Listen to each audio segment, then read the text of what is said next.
Well, guys, like all great masters, when they survey their work, they look back and enjoy the journey and go, you know what, this came out really well. Unfortunately, this is not that journey. In fact, this is a bunch of foul prints, and I was already feeling very low in my confidence at this point. But at least the print gave me some useful stuff like that string there. That might come back in handy later on.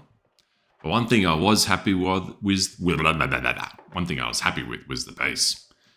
This came out straight up with a filament printer, but I ended up including some 3D elements of the scans, and it's just a bit of trial and error, and I was happy with that. But the rest of it, I was feeling pretty low. And so one last look on the computer to attempt about what the hell I was even trying to do, I no longer liked it. The idea that I wanted to sort of break this apart and build a bit of a, industrial wall, it just wasn't there. So after going into ZBrush and spending one evening kind of sculpting a nice concrete wall, adding in some cool blasts and chips, you know what? I'm beginning to feel more confident already. Take a cookie. I promise by the time you're done eating it, you'll feel right as rain. That's right, Mrs. Oracle Lady. After my cookie, I was feeling better. In 12 short hours, my print was ready. Now, I'm already feeling a lot more confident with the mech going on.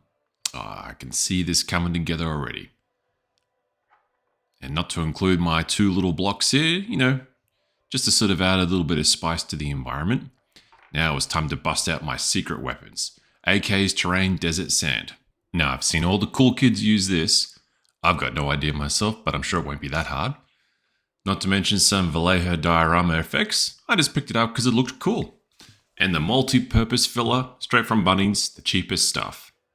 Now, without any further ado, let's just stick it on my finger like a professional and slap it on. To be honest here, I had no idea what I was doing, but it felt like it was a promising start. Next thing I was going to have to attempt to do was connect the base. Now, I probably should have glued this, but not really having a full-fledged plan, I thought, why not? Let's just slap it on. What could go wrong? Now, the next stage is pretty straightforward. This is the one time I kind of knew what I was doing, which was you've got to build up the sand. So if this is a desert diorama, I knew that the sand should build up in the cracks and crevices around the base. So that was pretty straightforward. And I was beginning to kind of work my magic with this cheap art brush. Now, like all professionals, I was scouring my front driveway in search of some excellent looking rocks and stones to add to my diorama. And I found a good mix of small and big, and they just seemed to go on rather well. I thought this is going pretty well. Soon it was going to be time to bust out my secret weapon, the Terrain's Desert Sand from AK.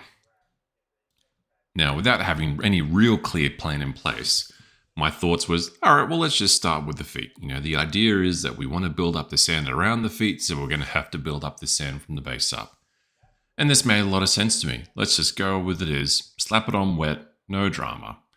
And obviously, as I continued, I'm like, I'll keep on going with this stuff. It was working reasonably well. I was beginning to get an understanding of how it worked and continued just to add it more and more to the rest of the base, covering my previous rocks that I laid down. But I thought, that's fine. I've got plenty of rocks, no drama.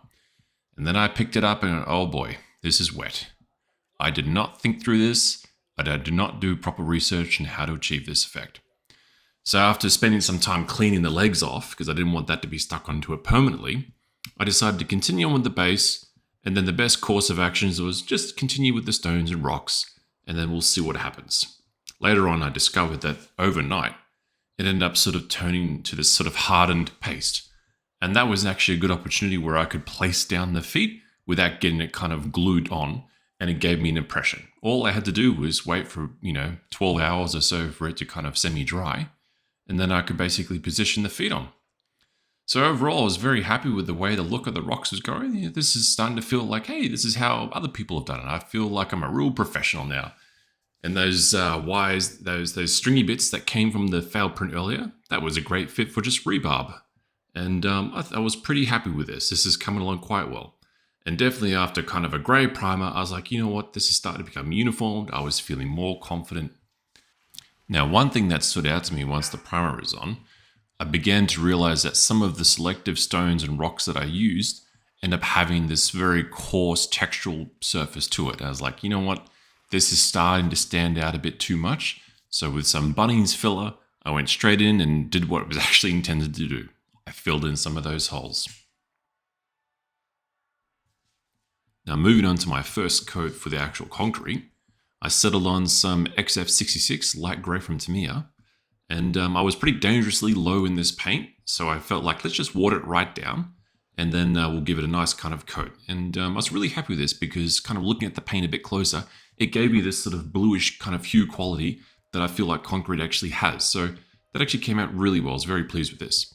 Next was to throw in some wash to kind of start to bring out some of those details. And I'm just going to stick with the acrylic paints for now because I felt like, this we'll start here. If we need to kind of turn to a pin wash, then fair enough, we'll do that.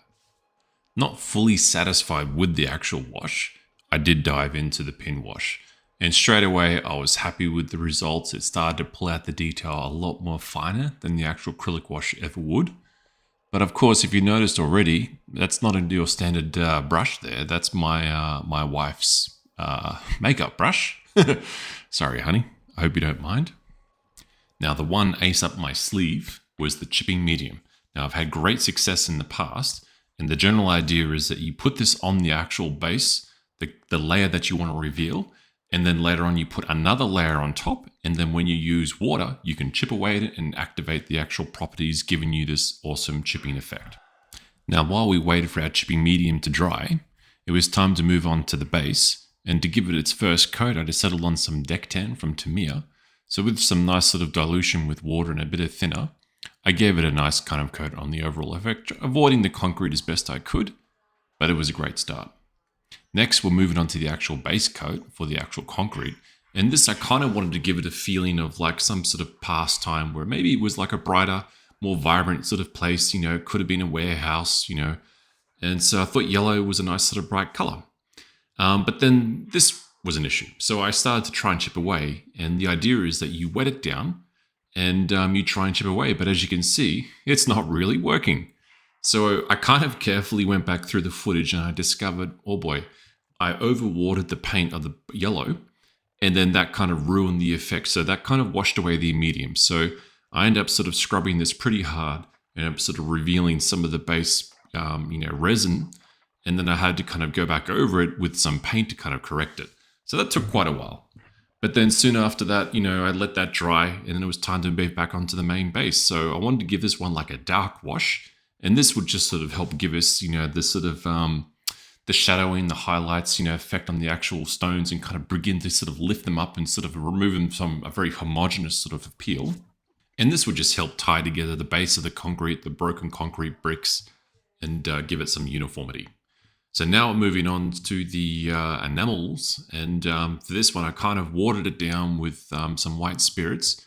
And then I dabbed on the some sort of brown enamel. And I just kind of went back over with a kind of a dry brush to sort of just knock it down, give us a streaky effect, because it just felt like we need some sort of color in here. And, rust tones felt like a natural sort of choice to kind of include on an element like this. Now, while we waited for that to dry, we moved back to the base and I kind of gave it this sort of semi kind of highlighted color. Again, it's a heavy sort of wash, but while the one was still sort of semi-drying, I kind of used this as an opportunity to kind of give it some sort of breakup. I didn't want to just throw it on as one even coat. I wanted to sort of use the drying base color as a way to manipulate and get sort of broken color. It wasn't just one flat color. Now, feeling confident and I'm wanting to keep kicking those goals, I thought, why not bust out some pigments? Now, I've used this stuff in the past, but I don't use it that often. And to be honest, I felt like this was a great way to kind of tie the legs of the mech to the base of the diorama.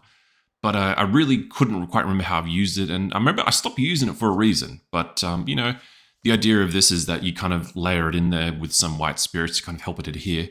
But the problem with these pigments, it's that they're too damn hard to see because while they're wet, they just do not look like the same.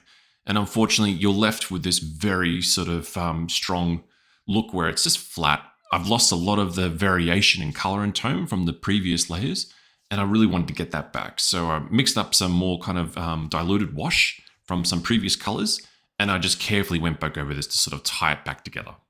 If you have made it this far into the video, thank you so much. Giving a like and subscribe will help continue to grow the channel. Over the course of this video, I found a few things that I want to tweak before making it available to my supporters. Not only will be the mech STL files, but also a very limited run on the full 3D prints. So stay tuned for that, And without further ado, let's look at the final reveal. I have to say guys, this was not a fun or easy journey, but I'm very happy and proud with the result being my very first ever diorama. So if you've ever thought about doing one yourself, I highly recommend jumping into that water and going for it. You might surprise yourself and have a little fun along the way. On my next project, I'll be jumping back into Eclipse and Last Light, so stay tuned for that and I'll see you next time.